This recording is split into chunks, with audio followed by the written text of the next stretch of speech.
இந்த சூழலை பார்த்தோன்னே எனக்கு இன்னொரு சூழல் ஞாபகத்துக்கு வந்து லண்டன் தேம்ஸ் ரிவர்.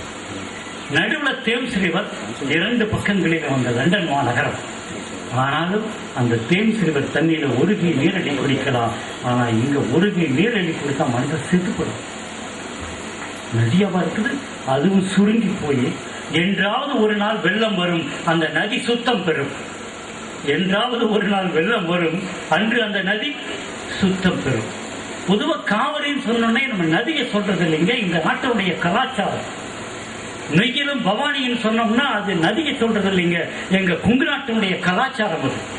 சோ நதிகள் என்பது நம்ம நாட்டினுடைய கலாச்சாரம். அப்ப நதிகளை பாழ்படுத்த ஆரம்பிச்சுட்டா நீங்க கலாச்சாரத்தை பாழ்படுத்துறீங்கன்னு பேர். பிப்ரவரி 14 கொண்டாடின திட்டத்தில் அர்த்தம் இல்லை. நம்ம நதியை பாழ்படுத்திட்டு பிப்ரவரி 14 கொண்டாடுறது தப்புன்னு சொன்னாங்க. முதல்ல நம்மளுடைய அடிப்படை பேசுங்க, சஸ்டைனபிள் ஃபேக்டர்ஸ், நம்ம வாழ்க்கைக்கு எது தேவையோ அதை சரியா வச்சிருக்காம வெளிப்பூச்சிகள் இருக்கிறத மட்டும் வெட்டி விட்டு பிரயோஜனம் இல்லைங்க. அடிப்படை கேட்போம். என்னுடைய ரிக்வஸ்ட் இன்னொன்று என்னன்னாங்க, அவதாரம் ஒரு படம் பார்த்தேன். ஒரு ரூட்ல சின்னதா ஒரு இன்ஜெக்ட் பண்ணுவான், த என்டையர் நெட்வொர்க் தைரம் ஃப்ளோ எல்லாம் கம்ப்ளீட்டா அந்த பிக்சர்ல வரும். அப்பதான் நினைச்சேன், Y Gantt you link computer and ecology? Y Gantt you link computer and ecology? ஒரு இடத்துல பட்டனை தட்டினா நமக்கு கம்ப்யூட்டர்ல இந்த அனிமல் இங்க போயிட்டு இருக்கு, அது இருக்கு, ஒரு இடத்துல சிஸ்டம் இருக்கு. ஆனா எல்லாத்துக்கும் ரீச் ஆகிற மாதிரி எங்க ஃபயர் ஆகுது, எந்த இடத்துல ஃபாரஸ்ட் அழிஞ்சிருக்குது, அரசாங்கம் எங்க தப்பு சொல்லிட்டு இருக்கு, பொய் சொல்லிட்டு இருக்கு.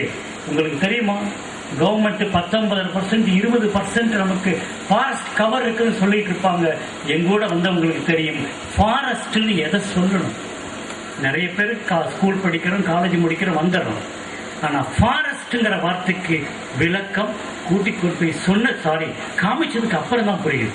விச் இஸ் அ ஃபாரஸ்ட்னா மரங்கள் இருந்தா ஃபாரஸ்ட், மரங்கள் இருந்தா அதுக்கு பிளான்டேஷன் பேர். நீங்க மரங்கள் நடந்த காடுன்னா தென்னந்தோப்பையும் காடுன்னு சொல்லணும், மாந்தோப்பையும் காடுன்னு சொல்லணும். இயற்கையா வளர்ந்த விஷயங்கள் மட்டும்தான் காடா இருக்க முடியும். ஆக மொத்தம் 8.something இருக்கிற ஃபாரஸ்ட் ஏரியா மட்டும்தான் நமக்கு சொந்தமா இருக்கு, மிச்சமெல்லாம் இல்லைங்க. இப்ப அதுவும் நீங்க தஞ்சாவூர்காரங்க வரும்போது பாக்குறேன், அழகா இருக்கு, செழிப்பான ஒரு பிரதேசம்.